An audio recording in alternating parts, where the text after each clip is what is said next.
Hello there, you Awakening Wonders. Thank you for joining me for a brand new era of Stay Free with Russell Brand. We've taken some time off. Why? Well, look around you. Look how crazy the world it is. Look at how difficult it is to orient yourself these days. A spiritual awakening is definitely unfolding. You are a participant in it.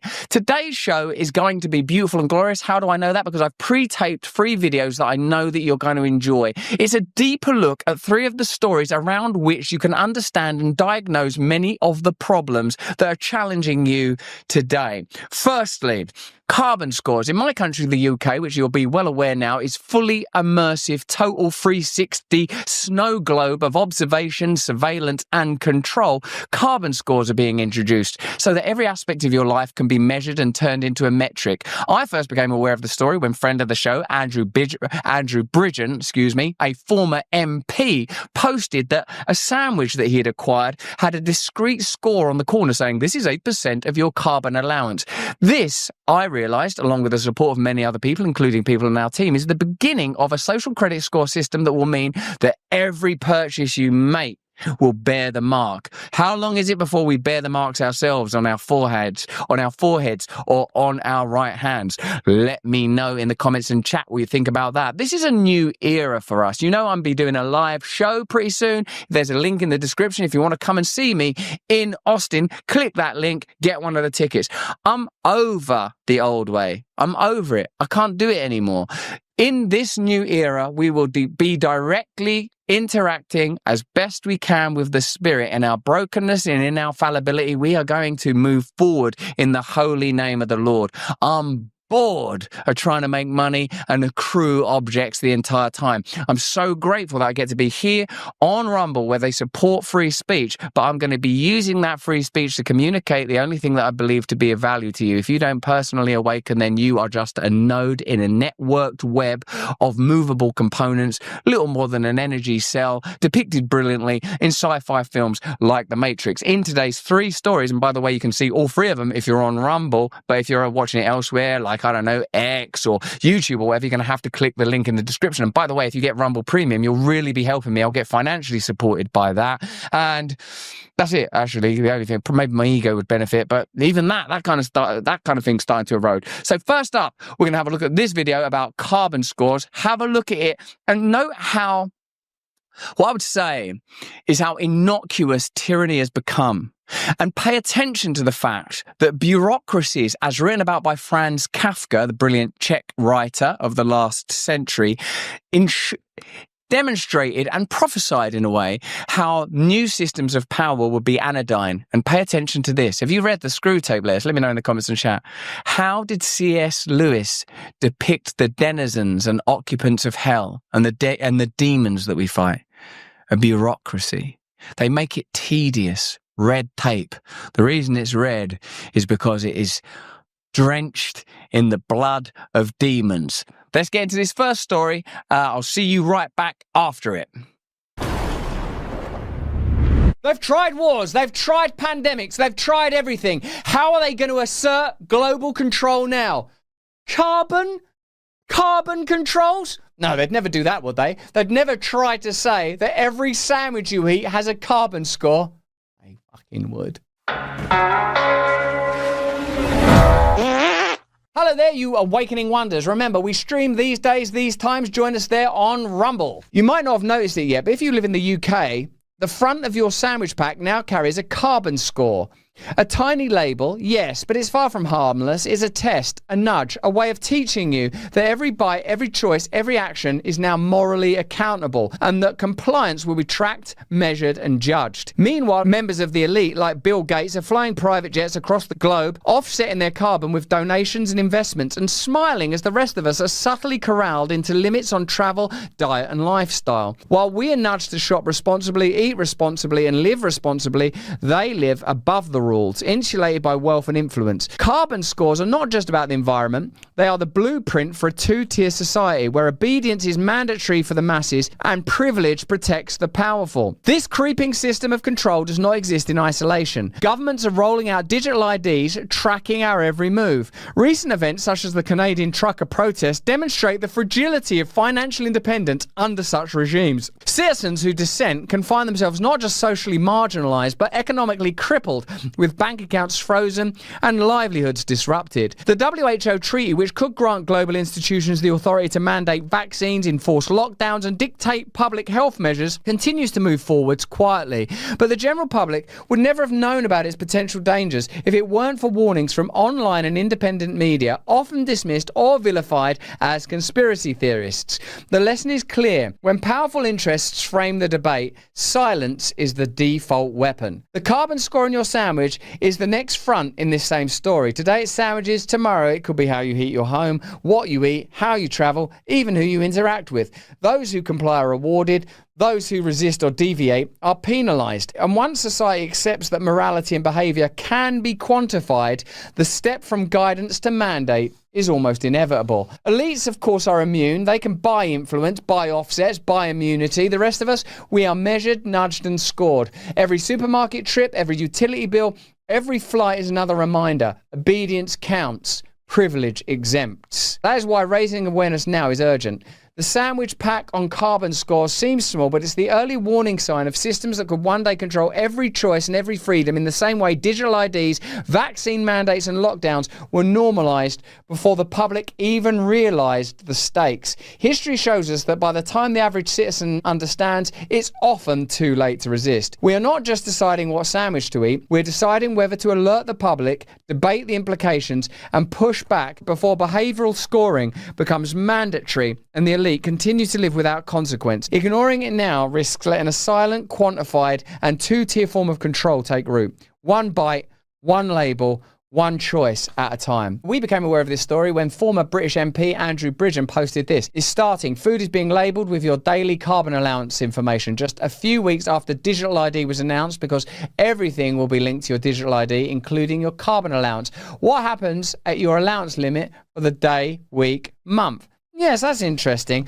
Once you make it measurable, you make it manageable. What an important ontological point. That which can be measured can be controlled. The spirit, your rights, your humanity, your access to divinity, all immeasurable, all increasingly irrelevant, all scorned. And yet there's a revival in the United States of America, while in the UK it seems that everything is being denigrated to material. Material decays, or at least moves apart over time, and we describe that as decay. Carbon is the basis of life. They're measuring life itself. They're attempting to control, concomitant with the advent of digital ID, life itself. But it's not just sandwiches. Banks are also telling us about our carbon footprints. Banks are now telling you your estimated carbon footprint. Wait until it says, sorry, Dave, you can't buy that. You're over your carbon allowance. It's coming. Once it's measurable, it's manageable. How will those billionaires that fly around the world, mainly to help us get vaccines or patented seeds, how will they cope with this? Bill, what are you going to do? Your carbon footprint must look like Bigfoot's penis and be twice as smelly. Are you the right messenger on this? Because you fly private planes a lot and you're creating a lot of greenhouse gases yourself. Yeah, I probably have one of the highest greenhouse gas footprints of anyone on the planet. You know, my kind of personal flying alone is gigantic. Why don't we just get ahead of it? Why don't we just own it? Why don't we just come out and say it? I do fly everywhere. Yeah, and then maybe Anderson Cooper will help smooth over this apparent, obvious, not only ironic, but hypocritical, oxymoronic, contradictory piece of information. And surely he shall. Whenever you see Bill Gates and Tony Blair come together on the subject, be afraid. They've finally come up with an idea, a notion that can legitimately be used to measure life itself. Carbon, the material basis of life, can now be measured and controlled. I liken this to a moment in that BlackBerry movie where the makers of iPhone, presumably in some way this involved Steve Jobs, recognized if you, instead of charging your phone and service users by minutes, you charge them by data, you now have access to a whole new market and a whole new rubric. The measurement of carbon is comparable to that. They found a new way of quantifying something that previously was impossible to quantify. The ability to measure will inevitably lead to control. Now, I'm spending quite a bit to buy aviation fuel that was made with plants. You know, I switched to an electric car. I'm such a good guy. I use aviation fuel that's made with plants that I grow on my farmland that I'm buying from bankrupt farmers who are bankrupted because of edicts coming down from global agricultural committees and boards that I control by donating to. That's why I should be in charge, Anderson. Anderson, kiss me, you fool! Use solar panels. I take vaccines, I make vaccines. I'm basically God. I'm paying a company that actually, at a very high price, can pull a bit of carbon out of the air. Yet I eat fries, just like you. And stick it underground. And so I'm offsetting my personal emissions. I'm offsetting it. See? It's different from me. You do what I say. I do what I do. And then what I feel like doing. Right? Jeffrey? Jeffrey? Oh, I better not get on your plane, Jeffrey, unless I can carbon offset it. But what are you going to do for the moral offset, Bill? Those are called carbon offset. Right. So, you know, it's costing like $400 a ton. It's like $7 million. So you're paying $7 million a year to offset your carbon footprint. Yep. If you want an additional sandwich, why don't you just pay $7 million? That's what I do. And I use cooking oil to fly around the world. Beep, beep. He's encouraging others who can afford it to buy carbon offsets and green products so that what he calls the green premium, the added production costs for reducing carbon emissions, will go down and quality of products up, driving the innovations that may get us to zero. Thanks for your help, Bill. Let's see what Tony Blair's going to do for us. We cannot continue with business as usual, and change is inevitable. This is where technology, like digital ID, becomes critical. My institute's own analysis shows that introducing this in the UK would save at least $2 billion a year, and likely more, by reducing losses to fraud, improving tax collection, and better targeting of state support. So on one hand, they can measure everything you consume and do. On the other hand, they're introducing digital ID to ensure that they can penalise, measure and control what you do. But luckily, we can trust Bill Gates and Tony Blair. They've told us themselves. Hopefully, there are no examples in recent history of us being told that something was happening in order to help us, and then us being dreadfully exploited and lied to, and in my case, accused of crimes. Let's get into that stuff. You are the unvaccinated. You are the problem. It is the unvaccinated who are the problem, period, end of story. The only people that you can blame, this isn't shaming, this is the truth.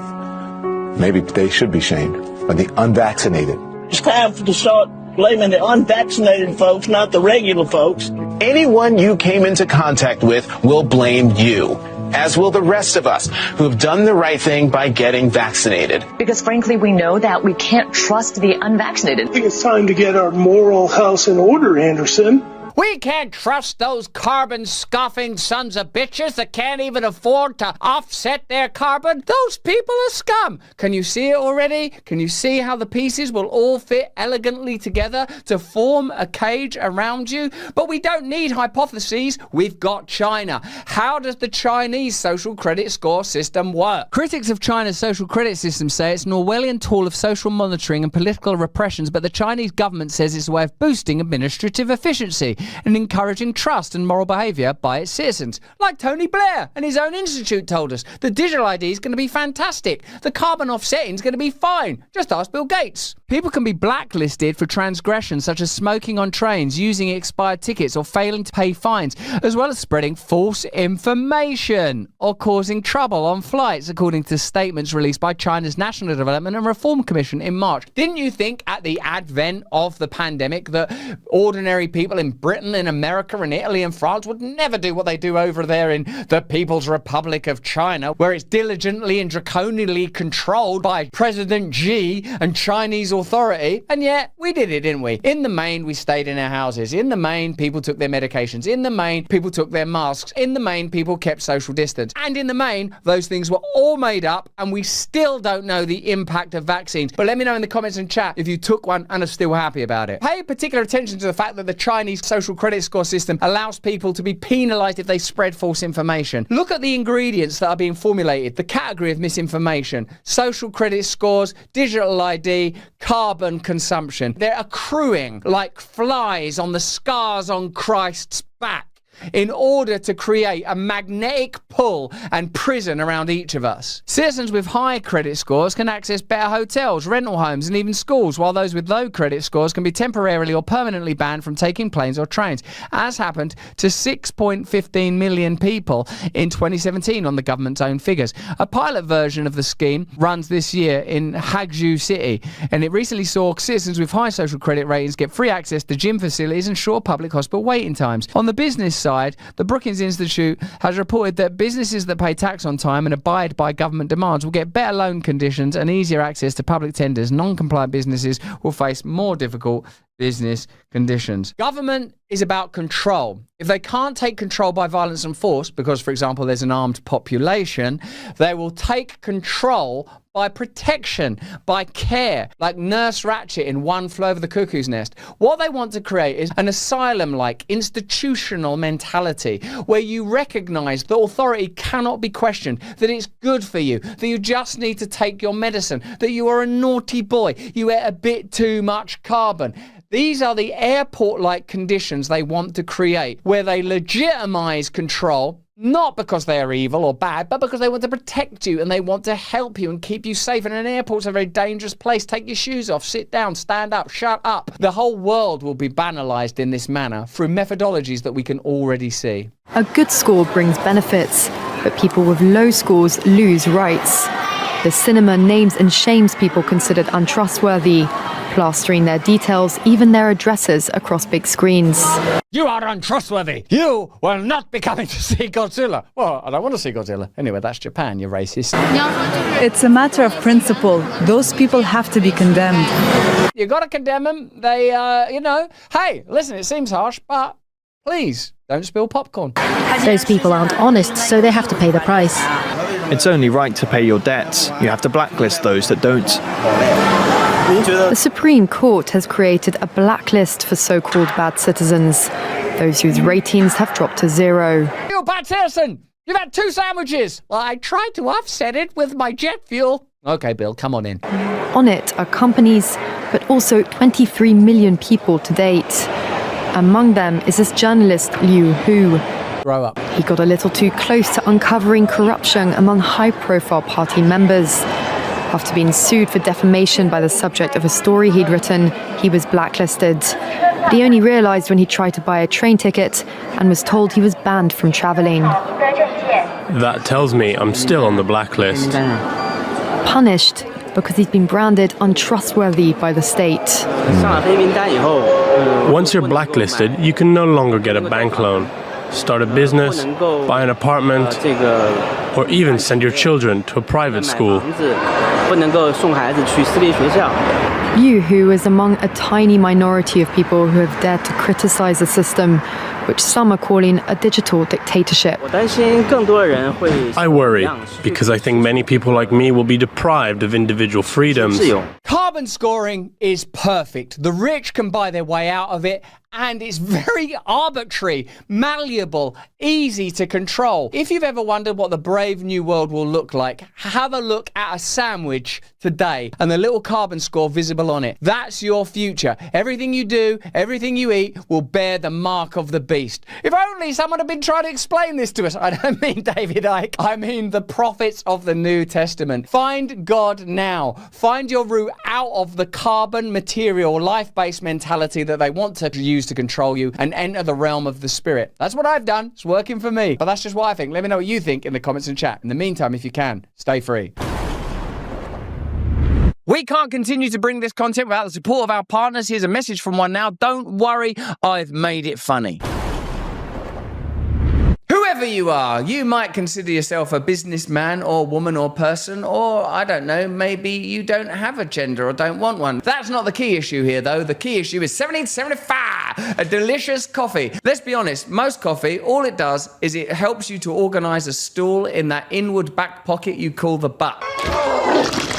What does it also do? It leaves you feeling all down, jittery, foggy, and needing another cup of coffee. You can only trust 1775, the one true coffee of revolution. Rejuvenate coffee is science-backed coffee. Coffee backed by science, and not Anthony Fauci science. Oh, I made up some science. I was giving people AIDS. Oh, I've got a beagle in a cage. I put my fingers up their butt. That is something Anthony Fauci has admitted to. Have you read The Real Anthony Fauci by Bobby Kennedy? It's understood that Anthony Fauci, he keeps beagles in his yard and he puts stuff up their butt. They shit all over the cage. Fauci doesn't care. He makes them wallow in it. Anthony Fauci cannot be trusted, but Rejuvenate science-backed coffee can. It's real Arabica beads. Arabacadabra, I say, because it makes me feel absolutely magic. It's infused with CAAKG, which is a kind of like a rifle, you know, like an assault rifle, but it's assault in your central nervous system with delicious beans, baby. A compound shown to support cellular energy, metabolism, and even healthy aging. You don't want to sit deteriorating in a chair, shitting yourself, drinking Starbucks. You need rejuvenation. It's built for people who take their health seriously, who want to show up with focus and strength every single day, like me. If you care about how you feel now and how you'll feel 10 years from now, this is your coffee. Go to 7075coffee.com/me probably and order Rejuvenate coffee today. Fuel your body, protect your future, rejuvenate, you sick perverts. Do you sometimes wish that you could have some support from AI and robotics? Wouldn't you like to be a kind of wallowing blob, a slobbering slob, immobile larvae spilled somewhere, inactive and hopeless and ineffective? Of course you would. It's the American dream. I remember when the American dream used to be about frontiers and pioneers and moving forward and conquering new territory. Well, now, in this new age, AI could return us to slavery through the inculcation, indoctrination and introduction of these new AI robots. This is going to blow your mind. It's fantastic. You'll have seen these new robots, jerky movements. You'll have seen their weird pocket sock cock joints, weird bunion wrists and elbows. Look at the way that in this video promoting them, they're made to seem anodyne and friendly, but you will feel the creeping dread of a culture that wants to turn the world into a prison and wants to create a new serf class. The agricultural revolution was our kind conquering nature. The industrial revolution was our kind conquering matter. Now in the technological revolution, we are creating new intelligence, yes, through AI, and we are controlling attention through the very screens that you're looking at right now. But this is where we can begin to fight back, because the AI revolution has a counter movement and you are part of it. Let me know what you think about that in the comments and chat, and enjoy this deep dive with Russel Brand Unpacked into the miracle of AI and the new holy war that we're venturing into. That's not a real gun. I'm not into violence. Domestic robot slaves are available now, and it's a good thing too, because human beings are unprecedentedly suicidal and not breeding anymore.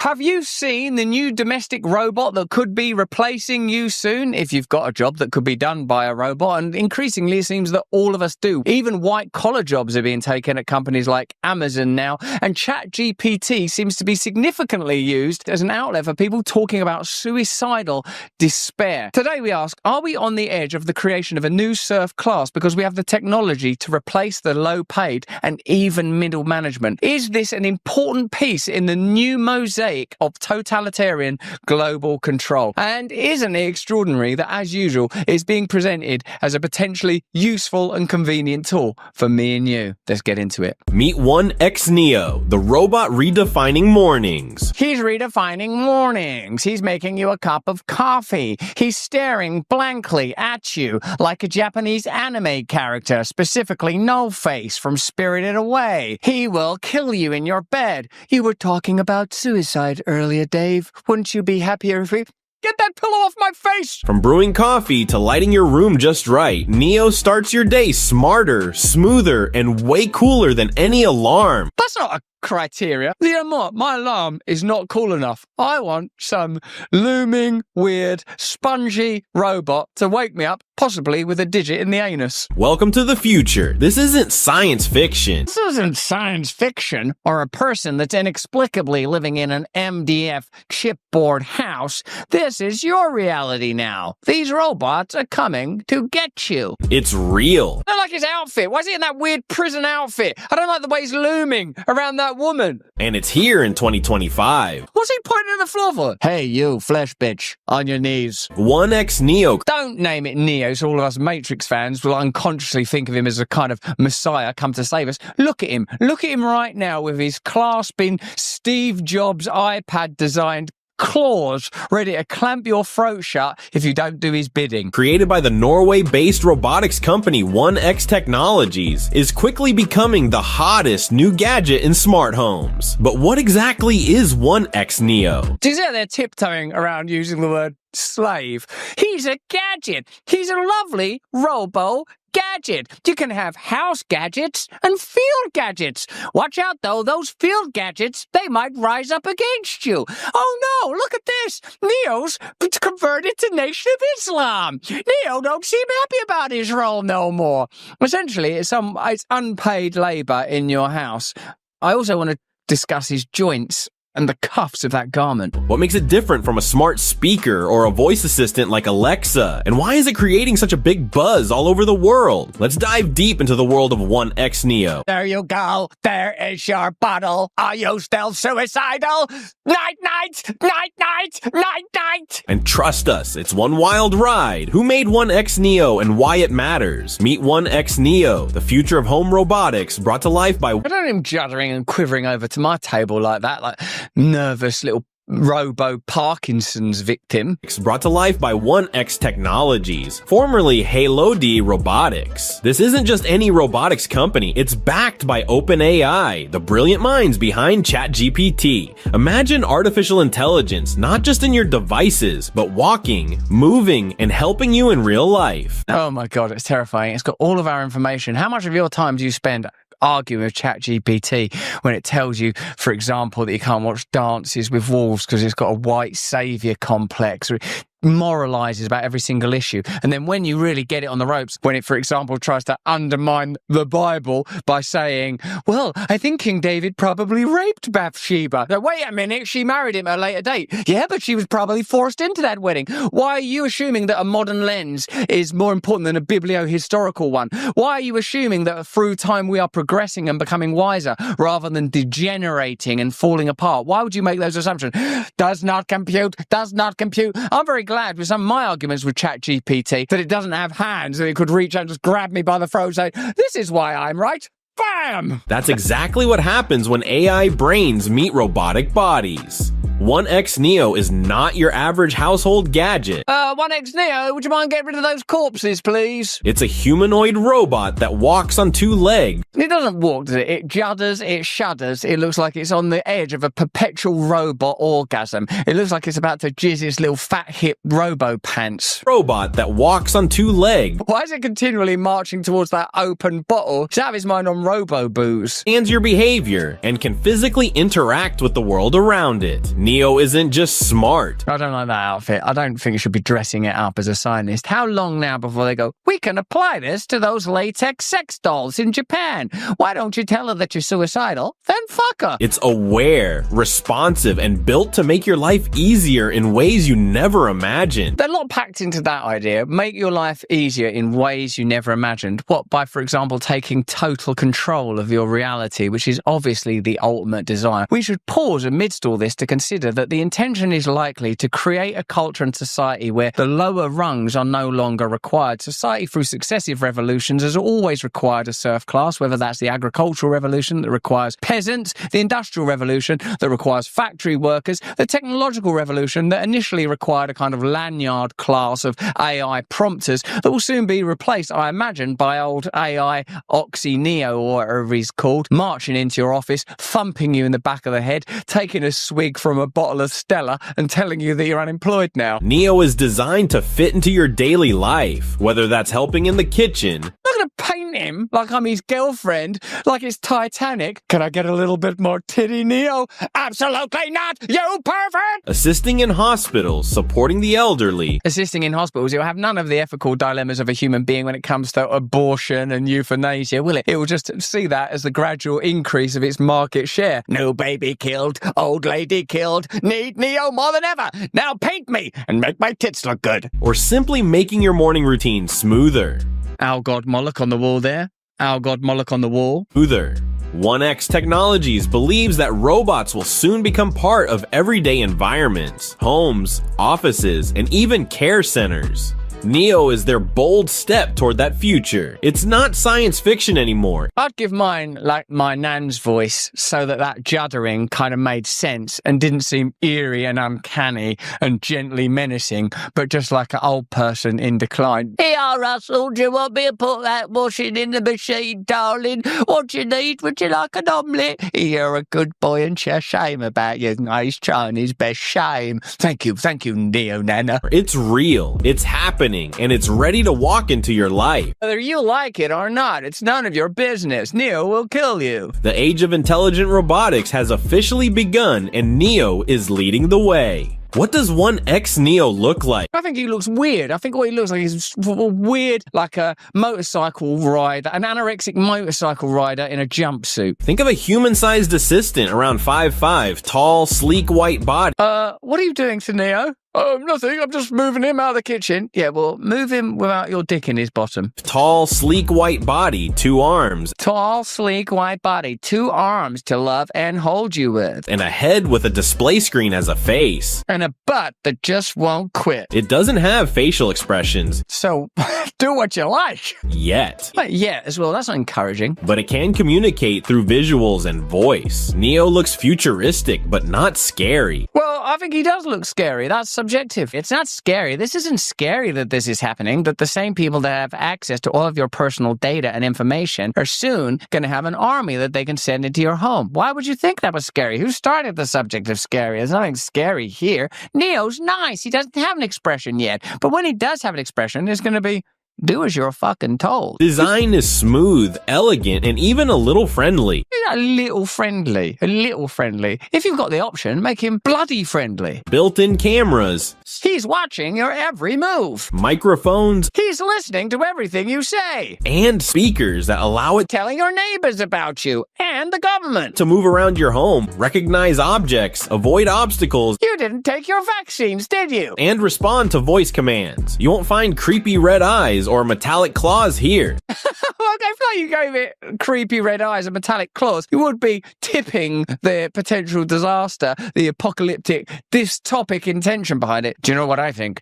Don't give it creepy red eyes or metallic claws. Yes, that is a good idea. Make it look like a friendly Parkinson's disease. It's kind of a robo Michael J. Fox in your house, watching everything you do, recording you, before eventually imprisoning you next time they say there's a pandemic. That's the power of love. This robot is designed to blend into your home, not take over it. Did you notice that they have to explicitly say not take over it? It's not going to take over your home. It's not going to come in there and then at a preordained signal, perhaps through your smoke alarm or your smart fridge, gonna suddenly grip you by your shoulders and march you to an internment camp where you'll be ultimately executed because you're useless now and you're using too much carbon and you didn't take the vaccines that you were supposed to take. You are unnecessary. We've got Neo now. The 1X Neo isn't just a cool tech gadget. It's a general-purpose robot built to handle a wide range of everyday tasks. This means Neo isn't stuck doing one thing. It's ready to be useful all over your house every day. It's interesting, really, because they will have to restrict it. For example, I bet you can't ask it to manually stimulate you to the point of orgasm, right? And I bet you also can't ask it to go out and kill someone on your behalf. Those are, perhaps one might say, sensible occlusions that the model incorporates. Well, once you've established the principle that it can have restrictions on it, you've accepted the principle that you're not ultimately in control of it. Whoever designs it's in control of it. And anyone who's ever had an argument with ChatGPT knows that's how ChatGPT works. It doesn't give you an objective perspective on cinema. There is no objective perspective on cinema. It gives you the the perspective of the people that's programmed it. So what you're essentially doing is letting whoever's behind this into your home. And the people that will ultimately be behind the most successful version and iteration of this will be one of the most powerful big tech companies in the world by definition. As Elon Musk said some time ago, it'll be the most profitable, most desirable object in history. It'll be the best-selling object in history. I think that's what Elon Musk described it as. So once you've got that in your house,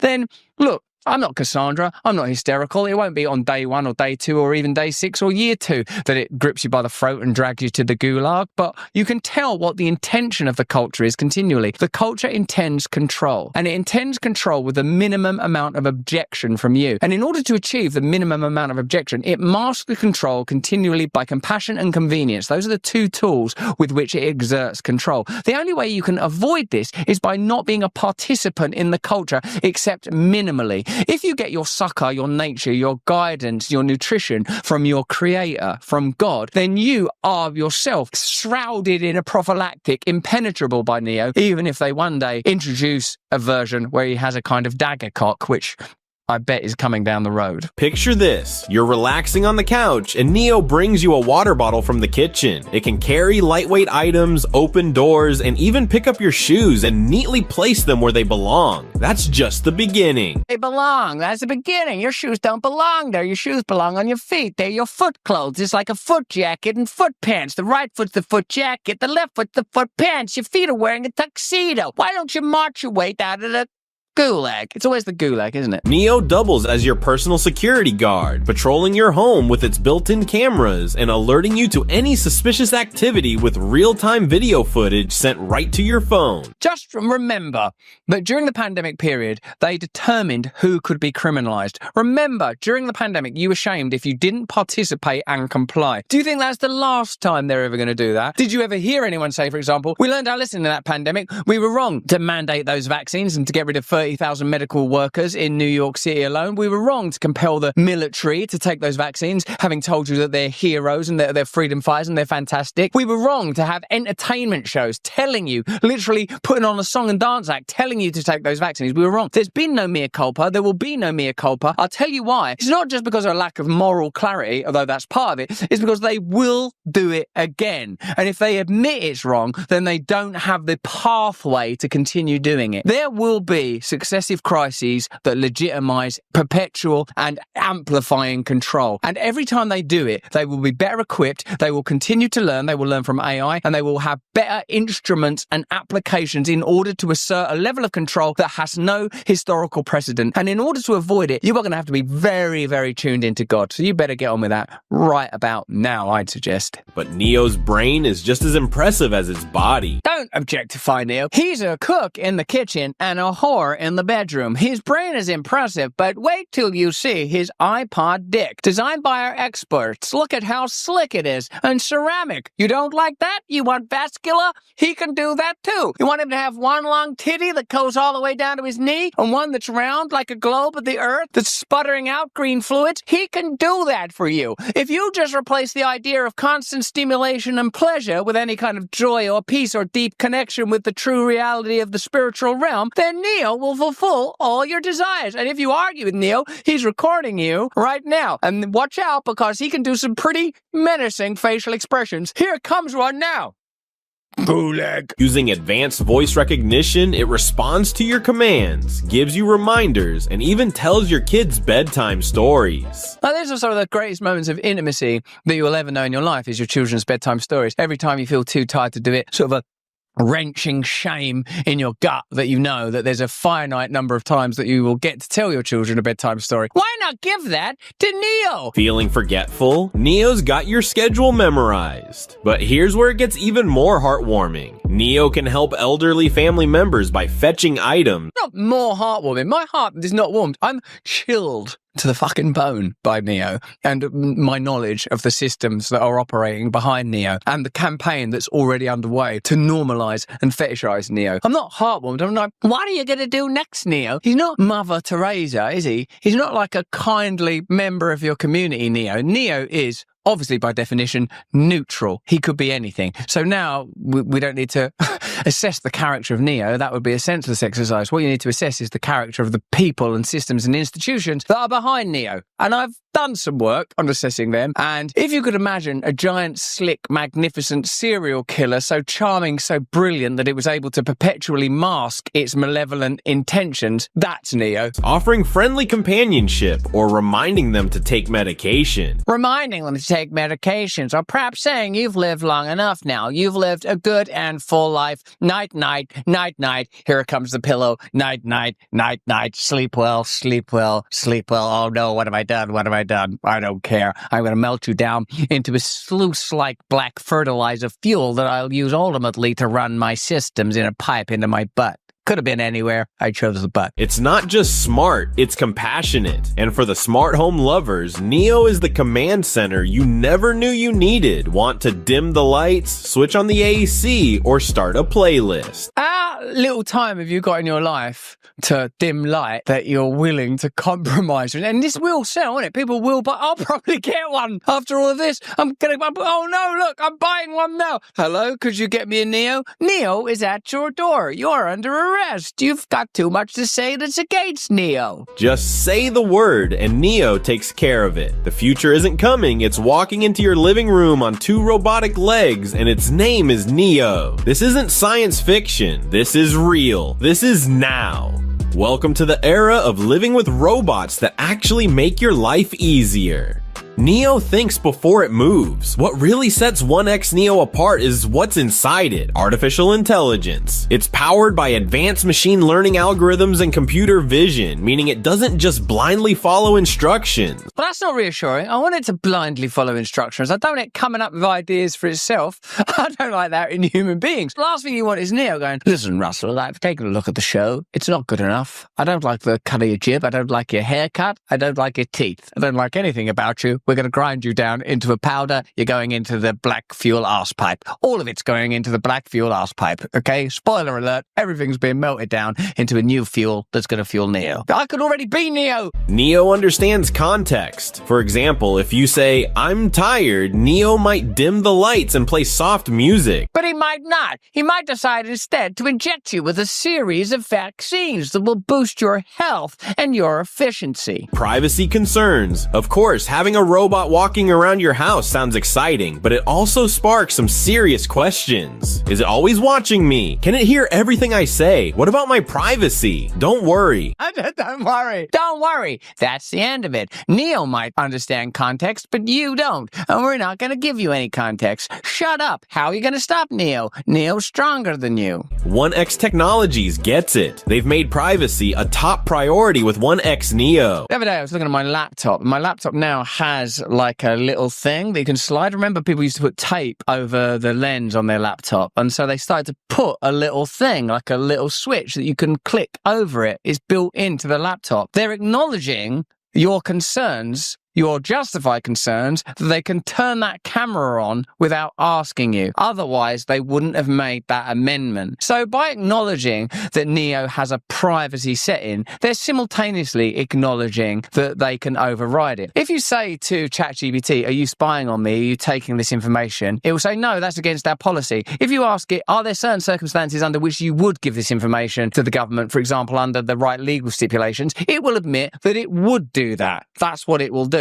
Because of course it would. Because as they say, show me the man and I'll show you the crime. If they require your data, they'll come up with a way to justify taking your data. And what this is another tool. If you've done nothing wrong, you've got nothing to fear. Yeah, except you decide what constitutes wrong. You can go back into the past and literally change things. You can reframe reality. You've got people like Bill Gates that will openly admit to you that one minute they care about climate change, the next minute they care about vaccines, soon they're going to care about something else. Now what you're doing is you're arming those interests, of which Bill Gates is just a visible symptom and example, with the technology to achieve maximum control. Not totally, but in conjunction with the police robo-dogs that they'll have, the ability to freeze your bank account, the ability to stop you transacting, the ability to shut down your financial capacities and prevent you gaining access to travel and services. It amounts to a 360 sphere of compressive control. This is just another component of that, but it's a terrifying component, and it's also, for me, a joy to look at the way that they're presenting it to us. Like it was doing a TED talk. It's helping you get a bottle, normalizing it, fetishizing it. So many jobs being done simultaneously, presumably by AI, because that voice doesn't sound very realistic. Most of Neo's data stays right on the device. Nothing goes to the cloud unless you say so. Neo, I told you to wait in the car. Fuck you, Dave. Want even more control? You can switch off the cameras and mics. Tell Neo where not to go, like your bedroom.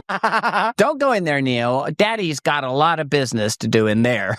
And choose exactly what it sees or hears. Still, like with any smart tech, staying alert is smart. That's nonsense though, because as I said in my earlier example, there will be things it wouldn't do. Understandably, legitimately, if you said, I want you to go next door and conduct some vandalism, to use a somewhat innocuous example, it won't do that, will it? The same way that ChatGPT continually offers you restrictions that are under its amorphous guidelines. Remember, if you look at Kafka, you will see that bureaucracies are necessarily anodyne, but ultimately confusing. Someone must have been telling lies about Joseph K, because one day, without warning, he was arrested. In the trial by Kafka, someone is arrested and they never find out what the crime is. You will see increasingly we live in amorphous and baffling conditions defined by red tape and peculiar bureaucracy. It's not an accident that when C.S. Lewis writes about devils and demons, he positions them in bureaucracies. I'm talking about the screw tape letters. Always check settings, permissions, and updates.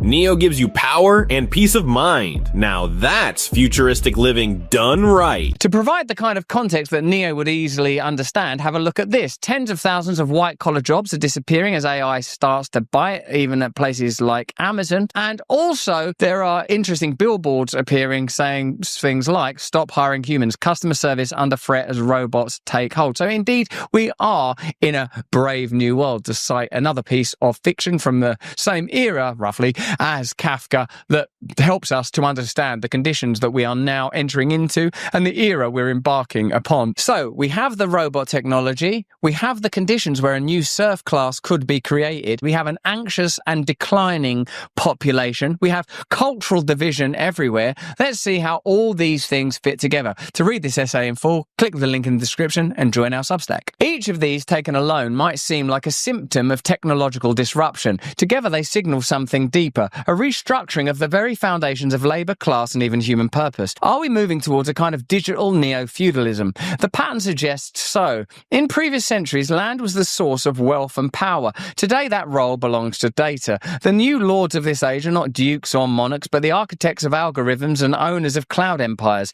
Landlords of data, lords of code. The rest of us, the users, the workers, the data subjects, are tethered to these systems, generating value for every click, every keystroke, every conversation with a chatbot that learns from our despair. Consider the modern Amazon warehouse, a gleaming cathedral of logistics and surveillance. Every movement is tracked, every second optimized. Workers are measured by productivity scores and time off task. Their fatigue interpreted as inefficiency rather than humanity. This precision tracking masquerades as efficiency but carries the same spirit as the old factory floor. The worker as an expendable component in a larger machine. The difference is now that the machine is digital and global and it never sleeps. It has replaced the overseer's whip with an algorithms in different gaze. You can see now how these different components come together to create a dystopia that would have been impossible just 10 years ago. Our humanity is expendable. Our weakness was only previously tolerated by this system because we were required to clean drains or even, entertain and be in movies. Increasingly, as we're no longer required, watch how the standards change. Watch how crises is used to introduce more and more authority, and notice how expendable human beings can become. Notice, again, use the pandemic as a reference point for your own understanding of morality. Notice how they tried to create a new class of people that it was okay to hate and shame. I think I saw a pretty regular, normal talk show host type people saying, well, the people that don't get vaccinated, they should be allowed to die in the streets. I saw people say that. I think I saw nice people say it, like Jimmy Kimmel and stuff. My point is this: moral standards are easily altered in order to afford whatever you need to require, i.e. expedience is all. If they need to say, do you notice now that these kind of people should be executed? Have you noticed that they're worthless and useless? And before you sort of even push back on that remotely, what is homelessness other than a set of people that are unable to participate economically in the corporate and commercial machine and therefore are regarded as expendable? In a sane, compassionate, and dare I argue, Christian society, homelessness would be unacceptable. You wouldn't say, oh, this person can't participate in our economic system, so we can just leave them as human trash on the street.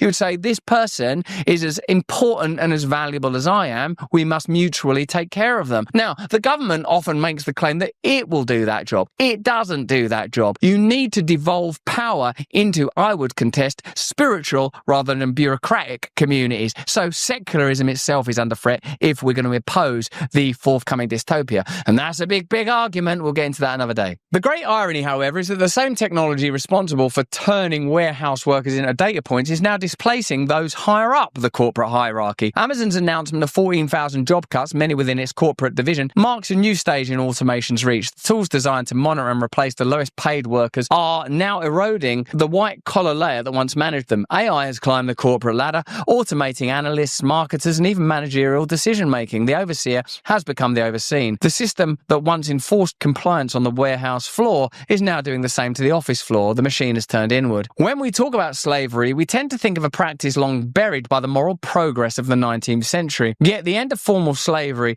did not mark the end of servitude. It merely changed its form. After abolition, especially in the United States, new systems emerged to reimpose economic dependency. Consider, Christ tells us, become as little children. What does the state want from us? Become as little children. Either become a useful cog in the machine or become a dependent blob. We can work with either of those things, and then we can get rid of you whenever required. They demand of us a degree of dependency, initially through the lens of convenience, often augured through safety. And once they have us exactly where they want us, they can decide whether or not they will let us live. Sharecropping, debt peonage, convict leasing. These were, as many historians have argued, slavery by another name. Workers were free on paper but bound by economic coercion, trapped in cycles of labour with no upward mobility. It's worth remembering too that the 1833 Slavery Abolition Act in Britain compensated the owners, not the enslaved. Britain were just as bad too when it comes to slavery. We are ending slavery! I'm so sorry, slave owners. It must be a terrible inconvenience. Here's a gold coin for every slave you've lost. What about us? I'll see you at work in the morning. Freedom even then was a transaction that preserved capital's prerogatives. AI threatens to recreate this pattern on a planetary scale. It promises liberation from drudgery, but instead risks cementing a new hierarchy. Those who own and program the systems and those who must serve them or compete against them for survival. The replacement of millions of jobs is not an act of progress, but a reallocation of power. The new serf class may not till the soil, but will feed the machine, labeling data, moderating content, training models, or performing human in-loop labor a fraction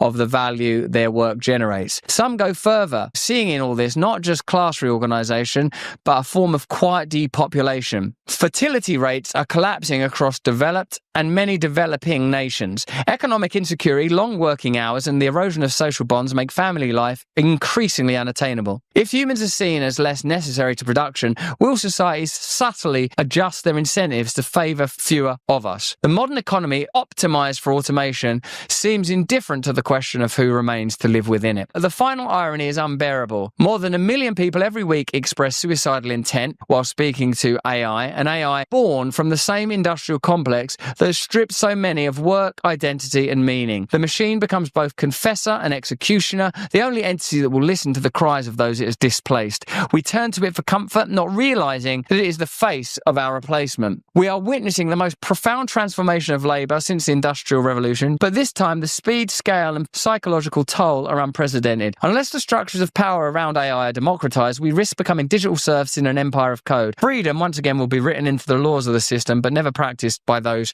who must live within it. So there you have it, a seemingly innocuous, joyful piece of innovation that ultimately is a symbol of the increasing power of centralised technological authority in conjunction with other measures, notably endless crisis and continual promotion of convenience and the requirement for safety. This tool that's being offered to you as a kind of what was that Robin Williams film, 20th Century and Bicentenary Man, a kind of jocular Robin Williams in your home, will soon become your jailer, will soon become your replacement, will soon become a device that you have nothing to talk to about except your own inevitable self-slaughter. But that's just what I think. Why don't you let me know what you think in the comments and chat? The essay is available on Substack. More important than any of that, if you can, please stay free. We can't make this content without the ongoing support of our fantastic partners. Here's a message from one now. Rumble Premium is a beautiful way of getting additional content, not just from me, but from Kim Iverson, from Ruben, from Mug Club, from Timcast, some of the world's softest, fluffiest liberals. Rumble Premium gives you an ad-free experience, and you will get access to things that I wouldn't normally show anybody. Yes, that's right. My genitals. There will be no genitals. Whether it's breaking news or real talk or the content that challenges the narrative, Rumble Premium puts you in the front row. Support creators who actually say what they mean and mean what they say, who aren't just, what's it say there? Reading a script to get, what's that? Money. Yeah, you don't need none of that stuff. Go to rumble.com/premium brand and join today. That's rumble.com/premium/brand, because truth shouldn't come from a filter. Remember when the government tried to bring me down? Rumble backed me, because why? They believe in freedom. Mine, yours, everyone's. Join us. Click the link.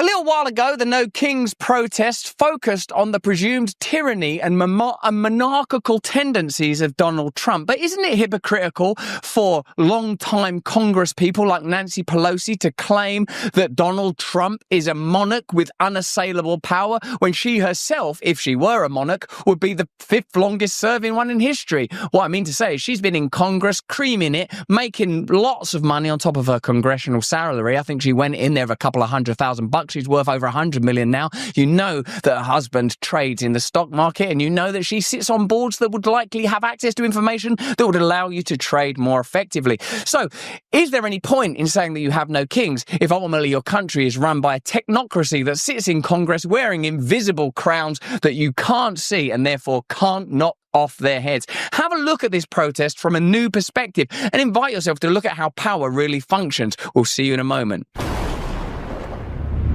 No kings! Why no kings? Because kings are corrupt, you can't get rid of them, and they make too much money exploiting people like Nancy Pelosi. Put that plastic crown back together, Nance. Hello there, you awakening wonders. Thanks for joining me today for Russel Brand Unpacked. We all saw the No Kings protest. Well, I didn't actually. I like to spend my time contemplating infinite wonder and the light of the Lord. But I know it took place, and also, remember, I'm British. So when I hear Americans say no kings, what I think Americans mean is we don't want unelected and remote officials that are in charge of us, that tax us, that don't care about us. Now, obviously, the No Kings protest is all about Trump's apparent unassailable power and the fact that he's behaving like a monarch rather than a president. Presumably, that's the basis for it. But do Nancy Pelosi and Cory Booker and all them ultimately just mean we want our king in place? Because if they were genuinely interested in ending hypocrisy, corruption, and privilege-oriented power structures, they would relinquish their own power. I'm talking more about Nancy Pelosi here than Cory Booker. You will be well aware that Nancy Pelosi has accrued a $114 million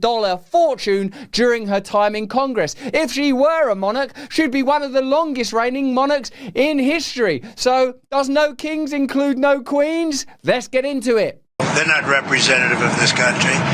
And I looked at all the brand new signs paid for, I guess it was paid for by Soros and other radical left lunatics. It looks like it was. We're checking it out. The demonstrations were very small, very ineffective, and the people were whacked out. When you look at those people, those are not representative of the people of our country. Are they representative of your country? Let me know in the comments and chat. Here are Cory Booker and Adam Schiff doing, as Democrats so frequently do, a crap chant. We're no king's democracy. I've been hiding up in a tree. What's that tree? Is it an apple tree? Like the one oh no, this chant. This is what democracy looks like. This is what democracy looks like. This is what democracy looks like. This is what democracy looks Woo! like. Do you think that just before they made that video, the crowd were chanting, "This is what democracy looks like"? And they thought, look, if we go up there, we can quickly get a moment. Right, this is what democracy looks like. Crickets, crickets, crickets. This is what a little white guy looks like. In a way, it shows you that systems of legislation and government require more than a catchy chant. Although a catchy chant is a good place to start, so at least get that right. I'm not a king. I work my ass off to make our country great. That's all it is. I'm not a king at all. When I look at this protest, what I feel is that the Democrats still haven't learned the fundamental lesson of the Trump era. People wanted change. They wanted hope. They wanted a restoration to an America, whether real or imagined, that they feel connected to. An America that respected them and cared for them. The Democrat Party abandoned ordinary people a long time ago. One might argue that Congress is a de facto monarchy where long-serving political figures accrue wealth and privilege while not really doing enough to serve the people they were elected to represent. If you needed an image to undergird the hypocrisy and futility of these protests, here's Nancy Pelosi tearing up a plastic crown. We're going to tear up the crown. No more Burger King, McDonald's from now on. Why is she tearing up a plastic crown that looks like it's been given with a kid's meal at Burger King, really only to tell you that she would prefer a Happy Meal? The fact that there is no real alternative to hegemony is precisely why in America there is a kind of turgid politics where alternatively one side feels validated and elevated and the other diminished, and then essentially those roles swap over periods of decades and decades until presumably the entire country collapses under its own weight. Surely it's time for us to consider real, radical, systemic change. Not necessarily radical, actually, because I'm not thinking that there should be revolutions and blood in the streets. What I actually think there should be is sovereignty at the level of the individual and integrity in relationships and the maximum ability to run your own community. That's just what I think, though. Let me know what you think in the comments and chat. If you want to read our content on Substack, click the link in the description. In recent weeks, prominent Democrat lawmakers have taken to the streets under the banner of the No Kings rallies, protests designed to denounce Donald Trump's supposed authoritarian ambitions and defend American democracy from the threat of an imperial presidency. The symbolism is unmissable. Plastic crowns snapped in half, chants of "This is what democracy looks like," and stern warnings against the return of monarchical power. This is what democracy looks like. This is what embarrassment looks like. For a while, they were calling him Hitler. That doesn't work. People seem to, compared to us, actually quite like Hitler, Stalin, Mao and dictators. What if we say he's like a king? Because that'll remind them of the Revolutionary War of Independence. Yeah, that'll work. No way am I wearing a freaking wire. Would you be willing to wear a hidden camera and microphone? Oh, that I'll wear. I won't wear a crown, though. But behind the slogans and staged gestures lies a deep irony. For many of the very people protesting against political kings, the mirror reflects a different truth, one of entrenched power, vast personal wealth, and a political system that increasingly resembles the aristocracy it claims to oppose. Well, let's look at some of the facts. How long do they stay in Congress? How many of them are rich? So Nancy Pelosi, one of the leaders of the No Kings movement, were she a monarch, would be the 7th longest reigning living monarch. That was pointed out by someone on X. And also, the majority of lawmakers in Congress are millionaires. So what is the legitimacy for the claim that the Democrats are against this type of hegemony? Let me know in the comments and chat, because I can't see it. One of the most striking images from these rallies is of Nancy Pelosi, an 85-year-old congresswoman who has served in office for nearly 4 decades, theatrically snapping a toy crown in two. The message was clear. Donald Trump is not a king. Yet Pelosi herself embodies the kind of political royalty America's founders sought to escape. Over a long career, she's accumulated an estimated $114 million of personal wealth, much of it tied to the same markets and industries over which Congress exerts enormous influence. Her 10-year longevity and influence in Washington have made her less a representative of the people, more a fixture of power, a queen in all but name. Nancy Pelosi has famously accrued her wealth, presumably from information gleaned within Congress, though it's probably illegal to say that, so maybe not that. But since she's been in Congress, she has made like over $100 million, and she does sit on committees that regulate companies that her and her husband Paul Pelosi have stocks and shares in. I'm sure those things are coincidences. When people say no kings, they mean no corruption. They mean no unassailable power. They mean they want democracy. They mean they want the ability to disrupt, interrupt, interface with the people that are charged with governing them. It's not the actual crown. The crown is a superficial symbol of inaccessible power. And in a way, Nancy Pelosi is wearing, at very least, a tiara. And former House Speaker Nancy Pelosi and her husband had participated in at least 8 IPOs. One of those came in 2008 from Visa, just as a troublesome piece of legislation that would have hurt credit card companies began making its way through the House. Undisturbed by a potential conflict of interest, the Pelosi's purchased 5,000 shares of Visa at the initial price of $44. 2 days later, it was trading at $64.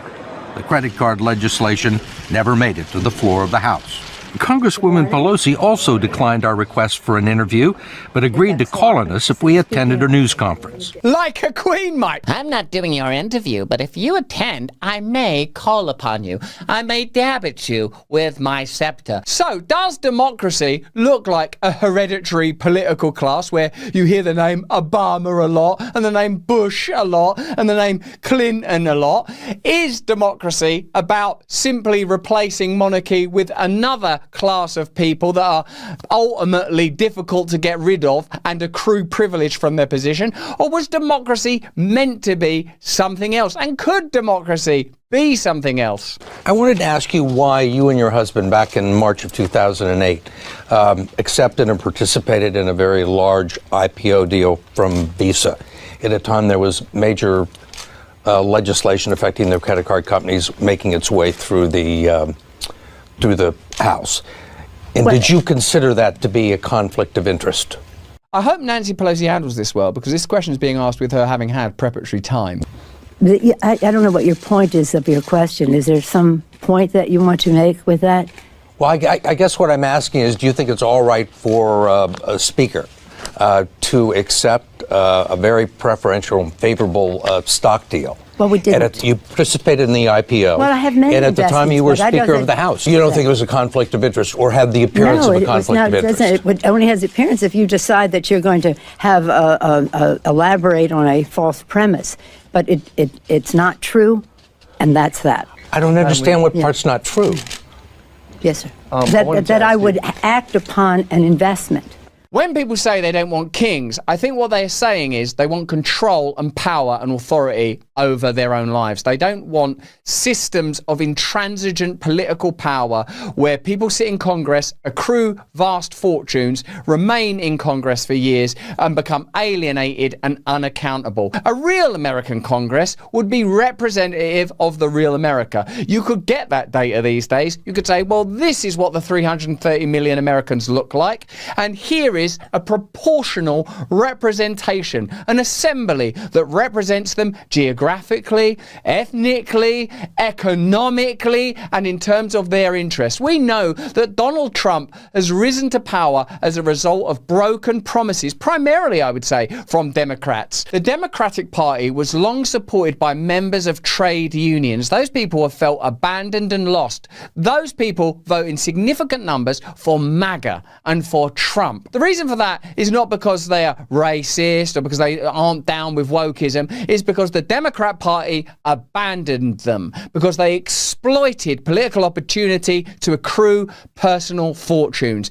The reason that there are kings and sovereigns, ciphers and symbols of power is because that's what people turned to in the wasteland created, ironically, by the corruption of figures like Nancy Pelosi. If Nancy Pelosi is against corrupt power, she could turn her ire on herself. And instead of tearing up a plastic crown, she could just have a long word with herself in the mirror and say something along the lines of, Nancy, you've got to stop making money using information that you acquire in Congress. You've got to stop just saying it's for the children arbitrarily when you feel like it and start actually doing things for children. The same protest featured Democratic Senators Cory Booker and Adam Schiff leading the crowd in the chant, "This is what democracy looks like." But is it? If democracy is meant to reflect the will and well-being of ordinary citizens, then the halls of Congress tell a very different story. According to the New York Times, nearly 120 members of Congress are aged 70 or older, with the issues particularly acute among Democrats. Many of these lawmakers have held their seats for decades, creating a political elite that looks more like a hereditary class than a dynamic democracy. Even more troubling, a significant number of them hold and trade stock in the very industries they regulate, blurring the line between public service and private enrichment. As reported by Open Secrets, the majority of lawmakers in Congress are millionaires, making the legislative branch not just the center of political power, but also one of immense personal wealth. To understand the irony, it's worth revisiting the meaning of the word king. In the British tradition, a king rules by divine right, his authority unchallenged, his reign indefinite, his wealth inherited and protected. Citizens may vote, protest and petition, but the monarch remains untouchable. Substitute crowns for congressional seats and royal decrees for committee appointments, and the resemblance to Washington's political establishment becomes difficult to ignore. When politicians remain in office for decades, insulated from accountability and enriched by their positions, they become a kind of new royalty. Political monarchs monarchs presiding over a managed democracy. Thus, when Pelosi snaps her plastic crown and Booker and Schiff declare that this is what democracy looks like, they invite the uncomfortable question: is this truly democracy, a system in which the same lawmakers hold power for generations, accumulate fortunes through the markets they oversee, and pass laws that rarely seem to touch their class?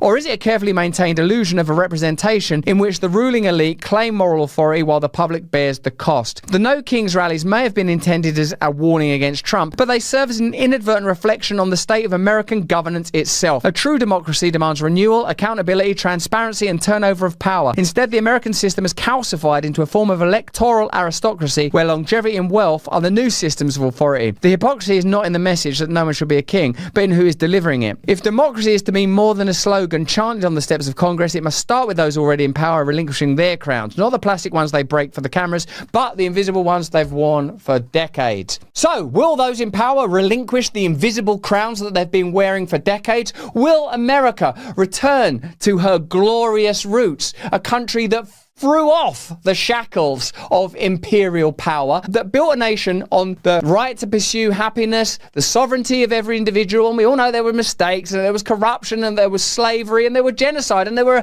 a million terrible things that we could focus on. And yet, within all of that, this still is the greatest country in the world. This still is a country alive with possibility. And whilst Donald Trump might be the end of something rather than the beginning of something, I still believe very deeply in the potential for America to deliver real and true democracy. That's just what I think. Let me know what you think in the comments in the chat.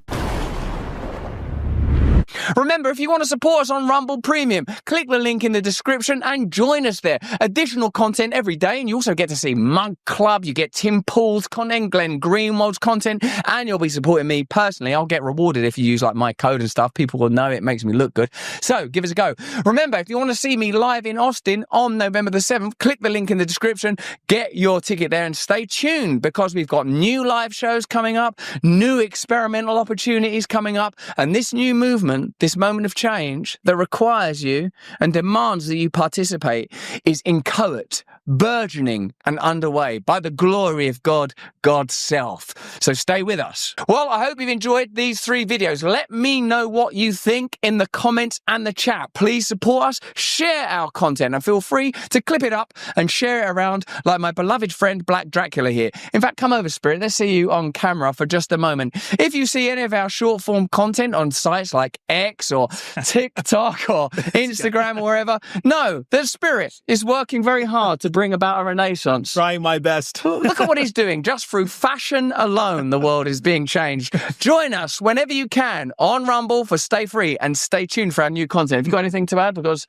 I don't want to just use you as like a human prop.